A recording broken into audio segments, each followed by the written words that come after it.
Hello everyone, my name is David. Today we are going to take a look at another horrible case with you. Sheba Islal, a love story and crime that shook Uttar Pradesh in 2008 and 2024. Centuries ago, lovers would sacrifice their lives to be with each other. But in today's world, people are willing to take lives to get their love. Today, we're going to talk about one such love story where a man committed 3 murders to win the love of his life. It was the year 2007. On a cold December afternoon, the sun had come out, providing some much-needed warmth after days of freezing temperatures. To enjoy the rare winter sunshine, a girl named Sheba Sirohi, along with her friend, visited a park called Radha Garden in the Ganganagar locality of Uttar Pradesh. Since it was the middle of the day, the park wasn't too crowded. The 2 friends were strolling around, making rounds of the park, when Sheba suddenly noticed a man staring at her. At first, she found it strange, but eventually she dismissed it, thinking that she was simply attracting attention because of her beauty. A little while later, Sheba and her friend left the park and returned home. However, those few seconds of eye contact were enough for that man to fall in love with her at first sight. From that day on, he started visiting Radha Garden daily in his car, hoping to see her again. But he wasn't just any ordinary man. At that time, he was the biggest meat businessman in western Uttar Pradesh. His business had made him incredibly wealthy, and he was a multi-millionaire. His full name was Haji Islal Qureshi, and he owned some of the most expensive cars of that era, which only a few people could afford back then. However, despite all his wealth, he couldn't muster the courage to approach Sheba and talk to her.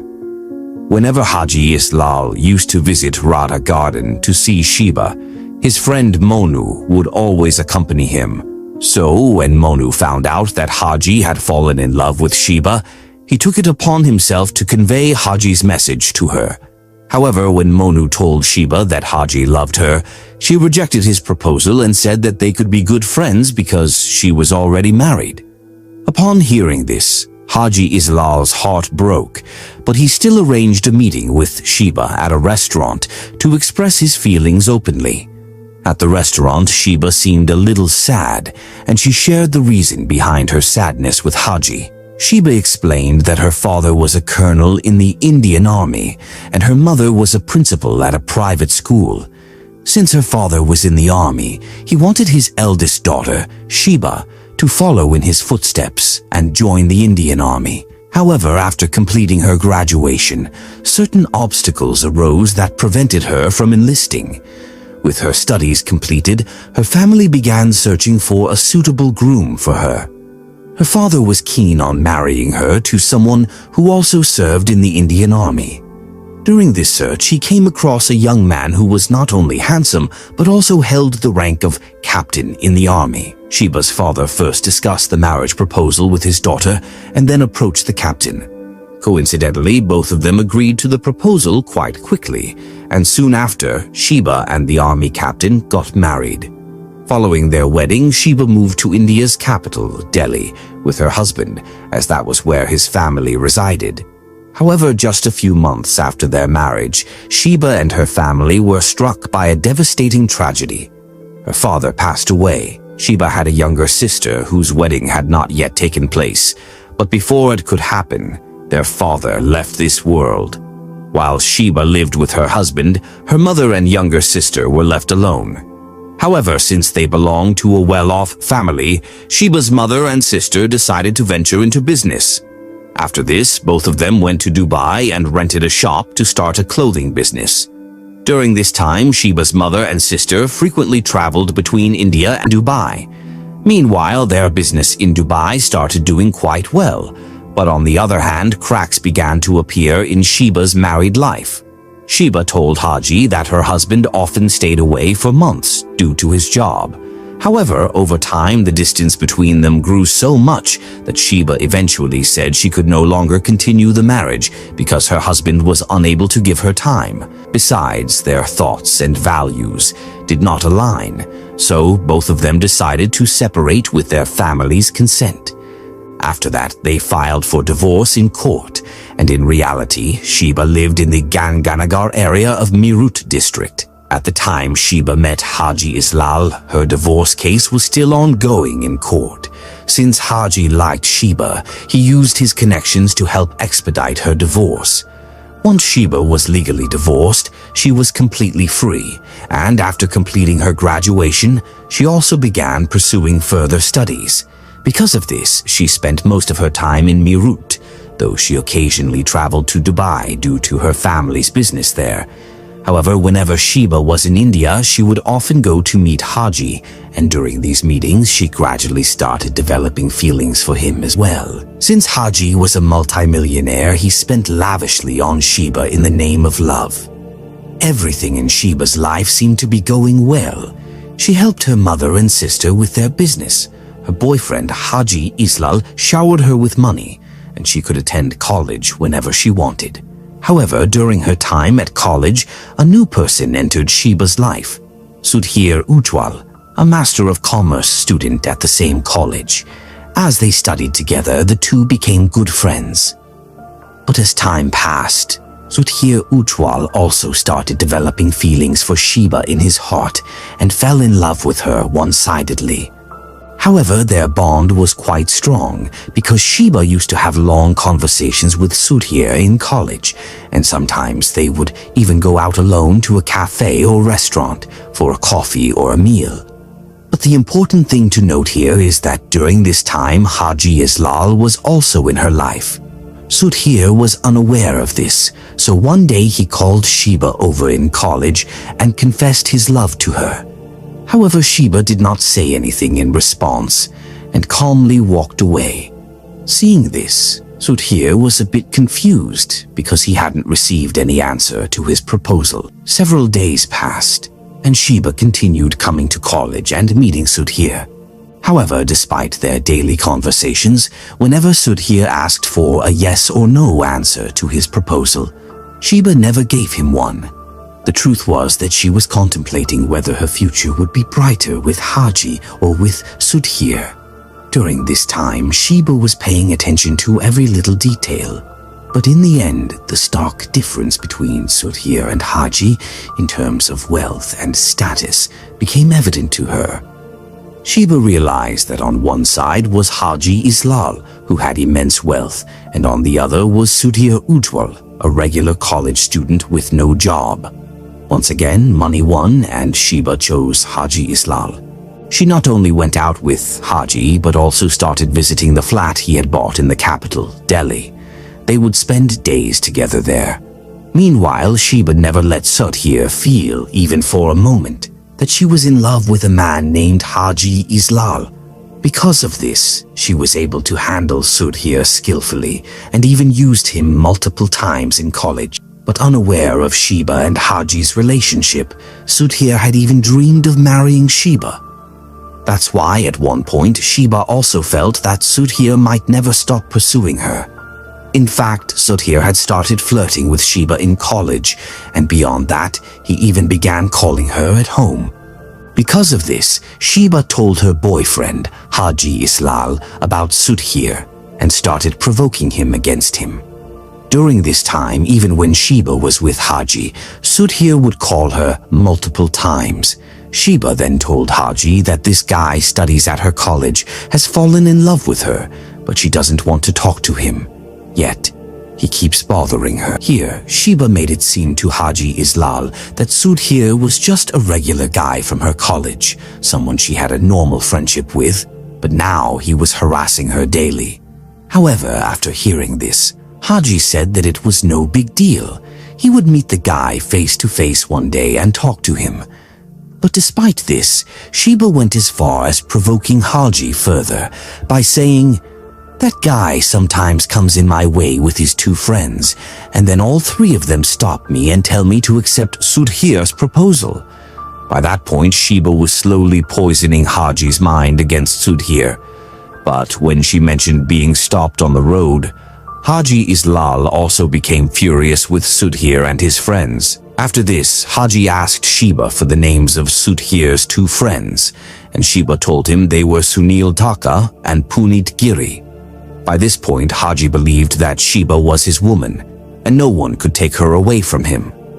After hearing everything Sheba had said, Haji Islal was so enraged that he thought Sudhir and his friends had crossed the line. That's why Haji Islal now decided to use his contacts and power to have Sudhir and his two friends killed. After this, Haji first used his contacts to gather information about the three of them and find out where they lived.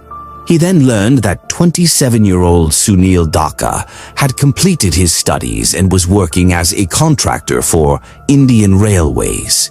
Meanwhile, 22-year-old Puneet Giri was studying at Meerut College along with Sudhir, and both of them lived in the same hostel. As for Sudhir, Sheba had already informed Haji about him. Now, in the city of Meerut, there was a market called Gudri Bazaar, near which Haji Islal owned a farmhouse. Haji then told his girlfriend Sheba, "You need to come up with some excuse to bring Sudhir and his two friends to this farmhouse at least once, and after that I'll take care of what needs to be done." Hearing this, Sheba understood her boyfriend's intentions and realized that she was about to get rid of Sudhir and his friends. Then came the date of May 22nd, 2008. A day or two before that, Sheba had already told Sudhir and his two friends, Puneet and Sunil, that she would be taking them to a special place. That's why, on the evening of May 22nd, Sheba brought Sudhir and his two friends to Haji's farmhouse. She then told them, "I wanted you all to meet someone very important, and that's why we are gathered here." After that, Haji Islal and some of his friends arrived at the farmhouse, and Haji sat down with Sheba's three friends. But soon after, Sheba left. Haji's friends then placed bottles of liquor and some snacks on the table in front of them. Haji himself poured drinks into the glasses of Sunil, Sudhir, and Puneet and urged them to drink. At that moment, Haji Islal was sitting right in front of them. But around the farmhouse, there were about 12 to 14 other men present. Sudhir tried calling Sheba, but she didn't pick up. When Haji noticed this, he spoke in a heavy voice. "What are you doing on the phone? Just do what you're told." Hearing this, Sheba's three friends picked up their drinks from the table and began drinking. After this, Haji Islal pours another drink into their glass and tells them to finish it again. Now, under pressure, Sunil, Sudhir, and Puneet are forced to drink it. But after that, Haji keeps refilling their glasses and makes them drink one after another. Eventually, all three lose consciousness due to excessive alcohol consumption. And that's when Haji Islal reveals his true intentions. In reality, Haji had called all his friends over, and together they first started beating Sunil, Sudhir, and Puneet with iron pipes. However, Haji Islal unleashed his full rage on Sudhir Ujwal because he was the one dreaming of a future with Sheba. Initially, Haji had decided just to beat up Sudhir and his two friends and leave them. But during this time, Haji Islal had also consumed so much alcohol that he had completely lost control of himself. That's why, after a while, Haji took a pistol from his brother and shot Sunil, Sudhir, and Puneet one by one. After that, their bodies were bleeding heavily. But Haji Islal's anger still hadn't subsided. However, after shooting them, he sat back in his chair for a while, took some deep breaths, and drank water. Then he went to his room, took out a sword, and cut the throat of all three of them with it. After that, they dragged the three bodies and placed them near the entrance of the farmhouse. Since everyone had been drinking, all 12 to 14 people present at the farmhouse fell asleep. Meanwhile, the entire night of May 22nd, 2008 passed. But they made a mistake by leaving the bodies at the farmhouse entrance because the blood from the corpses had started flowing outside and had reached the steps near the entrance. By the early morning of May 23rd, 2008, the blood had seeped under the steps. When some people passed by the farmhouse, they noticed a red substance near the steps. While some ignored it, one man passing by walked closer to take a look and realized that the red substance was actually blood. After this, the man starts banging loudly on the door of Haji Islal's farmhouse, finally waking up a few people. The ones who had woken up come outside the gate and tell the man to calm down. Then some people lift the 3 dead bodies, wrap them in a car cover and bedsheets, and try to place them in a red Tata Safari. By now, Haji Islal had also woken up, and he instructed his friends to take the bodies out of the Tata Safari and put them in a Maruti Esteem instead, as that car was parked right outside the farmhouse. Since the Gujri Bazaar area was already densely populated and morning had arrived, a few neighbors witnessed this scene with their own eyes when they saw these people placing the bodies into the car parked outside the farmhouse. However, Haji Islal's associates placed 2 bodies in the trunk and 1 under the back seat, deciding to dispose of them in a river or a deserted location. The 3 bodies were loaded into the Maruti Esteem, but another car was following behind them. They were heading towards the Hindon River, which flows along the border of Meerut district, but midway the car ran out of fuel. Because of this, they had to abandon the Maruti Esteem right there. The person driving it left the car behind, got into the other vehicle, and returned to the farmhouse. Their original plan was to remove the bodies from the car, throw them into the river, and then bring the Maruti Esteem back to the farmhouse to clean it. However, when the fuel ran out, many people were passing by, making it impossible for them to proceed as planned. If they had started dumping the bodies one by one, someone would have definitely noticed them. But on May 23rd at 11:45 a.m., a few people approached the abandoned car, as they had noticed it had been sitting there for quite some time. When they peeked inside, they saw bloodstains on the back seat and a man lying face down underneath it. Now, seeing this, those people start panicking, and that's why they begin making a commotion. Within seconds, a large crowd gathers at the scene, and some people start saying that there is a corpse under the back seat of the car. Meanwhile, someone informs the police about it, and soon after, a few police officers from a nearby station rush to the Hindon River. A car mechanic is called to unlock the vehicle, and when the officers look under the back seat, they are shocked. After that, the police also open the car's trunk, and what they find inside is even more shocking. There were 2 more dead bodies inside, and all 3 victims had been brutally beaten, with deep cuts on their necks. Additionally, a torn bedsheet was recovered from the car. Understanding the gravity of the situation, the police immediately call forensic experts to the crime scene. The forensic team finds that all 3 victims had also been shot. Once the forensic examination is complete, the police call an ambulance and send the 3 bodies to the hospital for post-mortem. During the investigation, the police find a cell phone in the pocket of one of the victims' pants, and later, this cell phone helps identify the victims. By the evening, the families of Sunil, Sudhir, and Puneet arrive at the hospital, and this is when the police learn that Sudhir and Puneet were students at Meerut College. By that same evening, the news had already made it to the media, and by the next morning, on May 24th, national news channels had also covered the story. Soon, students of Meerut College learned that 2 of their fellow students had been brutally murdered.